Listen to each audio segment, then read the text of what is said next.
Hello বন্ধুরা, আজকে আমি নিয়ে এসেছি একটা পুঁই শাকের রেসিপি। পুঁই শাক তো অনেক রকমভাবে রান্না করা যায়, কিন্তু এইভাবে একবার রান্না করে দেখতে পারেন, এর স্বাদ হয় অসাধারণ। সাধারণত পুঁই শাক আমরা শুধু রান্না করি না, 2-3 রকমের সঙ্গে সবজি দিয়ে রান্না করা হয়। তো আজকে আমি তৈরি করব পুঁই শাক আর কুলেখাড়া শাক দিয়ে মিশিয়ে রান্না করব। কুলেখাড়া শাক বা এটা কোনো কেউ কুলপি শাকও বলে। আমি এখানে কুলেখাড়া শাকগুলোকে কেটে পরিষ্কার করে জল দিয়ে ধুয়ে রেখে দিয়েছি, ছোটো ছোটো টুকরো করে কেটে নিয়েছিলাম। আর এখানে পুঁই শাকগুলোকে কেটে নিয়েছি, কেটে ধুয়ে রেখেছি। আর এখানে একটা থালার মধ্যে পুঁই শাকের ডাঁটাগুলোকে কেটে রেখেছি, আর রেখেছি কিছু আলু ছোটো ছোটো সরু করে কেটে রেখেছি, আর কিছুটা কুমড়ো কেটে রেখেছি। এখন গ্যাসে কড়াই বসিয়ে এর মধ্যে দিয়ে দিচ্ছি সর্ষের তেল। তেলটা গরম হয়ে গেছে, এর মধ্যে দিয়ে দিচ্ছি একটা বড় সাইজের পেঁয়াজ কুচানো। পেঁয়াজটাকে প্রথমে একটু ভাজা করে নেব। পেঁয়াজটা একটু ভাজা হয়ে গেছে, এখন এর মধ্যে দিয়ে দিচ্ছি কাঁচা লঙ্কা আর রসুন আর কাঁচা লঙ্কাটাকে দুটো আমি একসঙ্গে থেঁতো করে নিয়েছিলাম। আমি এখানে 7-8টা মতন কাঁচা লঙ্কা আর 4 কোয়া রসুন থেঁতো করে রেখেছিলাম। কাঁচা লঙ্কা রসুনটাকে পেঁয়াজের সঙ্গে একটু নাড়াচাড়া করে নিচ্ছি। আর এখানে দিয়ে দিচ্ছি কিছু চিংড়ি মাছ। আমি এখানে 10-12টার মতো চিংড়ি মাছ নিয়েছি। চিংড়ি মাছগুলোকে আগে থেকে পরিষ্কার করে বেছে ধুয়ে রেখেছিলাম। চিংড়ি মাছগুলোকে মশলার সঙ্গে দিয়ে কষিয়ে নেব। আর দিয়ে দিচ্ছি এর মধ্যে স্বাদ মতো নুন। হলুদের গুঁড়ো দিয়ে দিলাম 1/2 চা চামচ।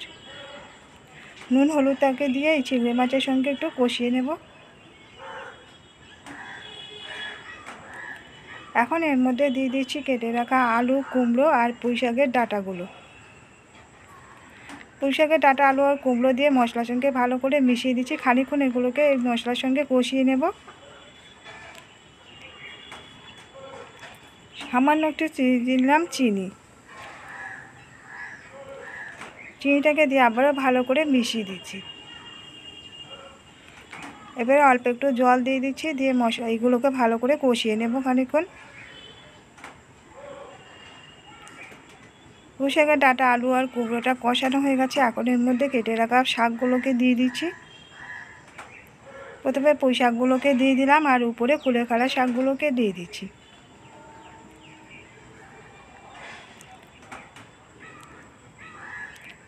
এখন গ্যাসের ফ্লেমটা লোতে করা আছে, লো টু মিডিয়ামে করে রেখে এখন ঢাকা দিয়ে দিচ্ছি। কিছুক্ষণ বাদে ঢাকাটাকে খুলে দিলাম, দিয়ে এখন শাকটাকে একটু নেড়ে দেব।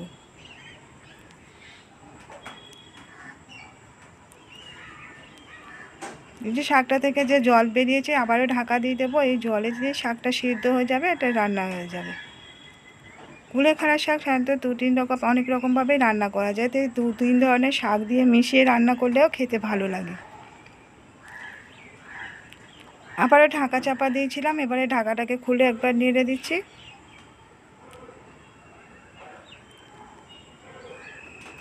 এখন শাকটা হয়ে গেছে, একবারে আমি নাড়াচাড়া করে এটাকে একটু কিছু আলু এর মধ্যে ভেঙে দিচ্ছি, দিয়ে এটাকে নামিয়ে নেব। তৈরি হয়ে গেছে কুলেখাড়া শাক দিয়ে আর পুঁই শাক দিয়ে রান্না। এইভাবে একবার রান্না করে দেখতে পারেন, খেতে কিন্তু দুর্দান্ত হয় এইভাবে 2-3 ধরনের মিশিয়ে শাক রান্না করলে। তো বন্ধুরা, কেমন লাগলো আজকের রেসিপিটা কমেন্ট করে জানাতে ভুলবেন না। ভালো লাগলে একটা লাইক দিয়ে দেবেন, শেয়ার করে দেবেন এবং সাবস্ক্রাইব করে রাখার রিকোয়েস্ট করছি নতুন বন্ধুদের কাছে। পাশে থাকা বেল বটনটিকে অন করে রাখবেন, যখনই নতুন ভিডিও আপলোড করব নোটিফিকেশানে আপনাদের কাছে পৌঁছে যাবে।